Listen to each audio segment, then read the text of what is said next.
ସେ କାହିଁକି କରେ, ସେ କାହିଁକି ଖେଳେ, ସେ କାହିଁକି ପଢ଼େ, ସେ କାହିଁକି ଯାଏ, ସେ କାହିଁକି ଆସେ, ଏଇଭଳି ଯେଉଁ ବାକ୍ୟ ଗୁଡ଼ିକ ଅଛି ତାକୁ ଆମେ ଇଂରାଜୀରେ କେମିତି କହିବା ଆସ ଦେଖିବା।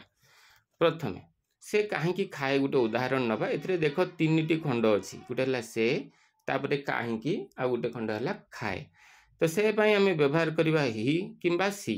ପୁଅ ଯଦି ହେଇଥିବ ହି ଲେଖିବା, ଝିଅ ଯଦି ହେଇଥିବ ତାହେଲେ ସି ଲେଖିବା। କାହିଁକି ର ଇଂରାଜୀ ହେଲା ହ୍ୱାଏ, ଆଉ ଖାଇବା ପାଇଁ ଆମେ ଇଟ୍ କ୍ରିୟା ବ୍ୟବହାର କରିପାରିବା।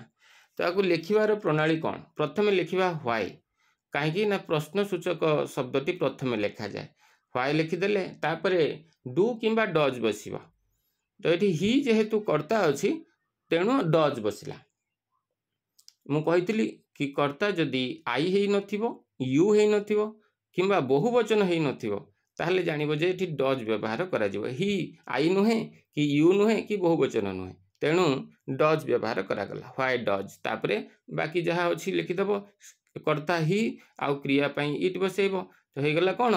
ହ୍ୱାଇ ଡଜ୍ ହି ଇଟ୍, ସେ କାହିଁକି ଖାଏ, ହ୍ୱାଇ ଡଜ୍ ହି ଇଟ୍। ସେ କାହିଁକି ଲେଖେ, ହ୍ୱାଇ ଡଜ୍ ହି ରାଇଟ୍। ସେ କାହିଁକି ପଢ଼େ, ହ୍ୱାଇ ଡଜ୍ ହି ରିଡ୍। ସେ କାହିଁକି ଖେଳେ, ହ୍ୱାଇ ଡଜ୍ ହି ପ୍ଲେ। ଏମିତି ଆମେ କହିପାରିବା। ଆଉ ଗୋଟେ ସୁନ୍ଦର କଥା ମନେ ରଖିଥିବ କି ଏଇଟା ତ ମୁଁ କହିସାରିଛି କି ଆଇ ଏବଂ ୟୁକୁ ଛାଡ଼ି ଅନ୍ୟ ସମସ୍ତ ଏକବଚନ କର୍ତ୍ତା ପାଇଁ ଏହିଭଳି ବାକ୍ୟ ତିଆରି କରାଯାଇପାରିବ। ଉଦାହରଣ ସ୍ୱରୂପ ସେ ଝିଅ ହୋଇଥିଲେ ସି ବ୍ୟବହାର କରାଯିବ।